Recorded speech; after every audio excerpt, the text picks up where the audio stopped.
ഇന്ന് നമുക്ക് കായത്തെക്കുറിച്ച് സംസാരിക്കാം. അസഫെറ്റിഡ എന്ന് പറയുന്ന കായം, അതായത് നമ്മൾ സാധാരണ രീതിയിൽ പിന്നെ ഈ കായം എന്ന പറയുന്ന പിന്നെ ഈ റെസിൻ ഒരു മരത്തിൽ നിന്ന് എടുക്കുന്നതാണ്. അതിൻ്റെ ബാർക്ക് അല്ലെങ്കിൽ റൂട്ടിൽ നിന്ന് നമ്മളൊരു വെട്ട് കൊടുത്തിട്ട് സാധാരണ ഈ റബ്ബർ പാൽ എടുക്കുന്ന പോലെ എടുക്കുന്നതാണ്. അതിനൊരു കറയാണ്. ഈ കറയാണ് നമ്മൾ സാധാരണ ഉണക്കി അസഫെറ്റിഡായിട്ട് ഉപയോഗിക്കുന്നത്. ഇതിന് ഒരുപാട് മരുന്നിൻ്റെ ഗുണങ്ങളുള്ളതാണ്. പാചകത്തിന് സാധാരണ മണം കൂട്ടാനും രുചി കൂട്ടാനും നമ്മൾ ഉപയോഗിക്കുന്നൊരു സാധനമാണ്.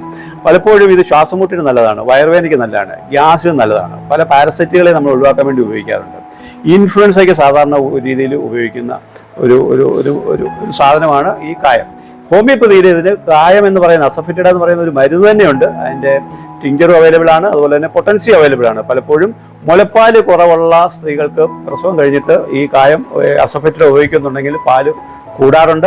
അതുപോലെ തന്നെ എല്ല് രോഗത്തിന് പലപ്പോഴും നല്ലതാണ്. ഭയങ്കര ഒഫൻസീവ് ഓർഡറുകൾ, പ്രത്യേകിച്ചും എല്ലുകളൊക്കെ അഴുകി വരുന്ന അല്ലെങ്കിൽ മൂക്കിൽ നിന്നൊക്കെ ഭയങ്കരമായ നാറ്റം വരുന്ന സമയത്ത് ഈ അസഫെറ്റിഡ എന്ന മരുന്ന് വളരെയധികം പ്രയോജനപ്രദമാണ്.